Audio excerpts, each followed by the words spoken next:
સુરત જિલ્લાના બારડોલી નગરમાં વિઘ્નહર્તાનું ભવ્ય આગમન સાથે સ્વાગત કરવામાં આવી રહ્યું છે। બારડોલી નગરના મુખ્ય માર્ગ પર ગણપતિ બાપા મોરિયાના નામથી ગુંજી ઉઠ્યો છે। આવનાર 7 તારીખથી ગણેશ ઉત્સવને ધ્યાનમાં લઈ ગણેશ મંડળના આયોજકો દ્વારા ગણેશજીનું ભવ્ય આગમન કરવામાં આવી રહ્યું છે। 7 તારીખથી ગણેશ ઉત્સવની તૈયારીના ભાગરૂપે ગણેશ મંડળના સંચાલકો દ્વારા શ્રીજીની પ્રતિમા સાથે આગમન કરાતો હોય છે। આગમન સમય દરમિયાન બારડોલી નગરમાં આયોજકો દ્વારા અલગ અલગ થીમ દ્વારા શ્રીજીની પ્રતિમા સાથે હર્ષ અને ઉલ્લાસભેર ભગવાનોનું આગમન થાય છે।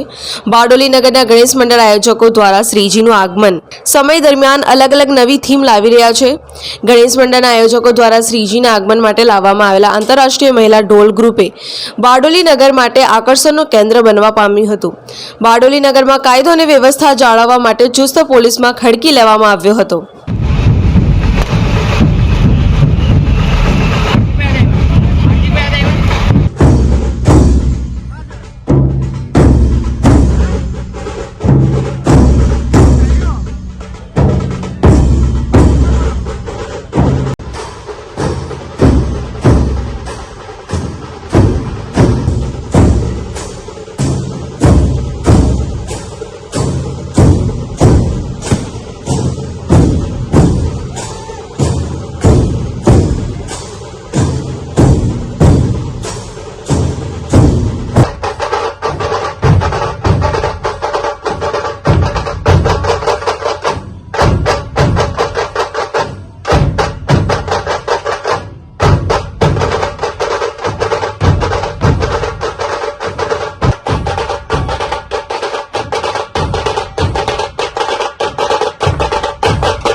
મારું નામ રાજાભાઈ છે। હું વિશ્વ રથનો પ્રમુખ છું।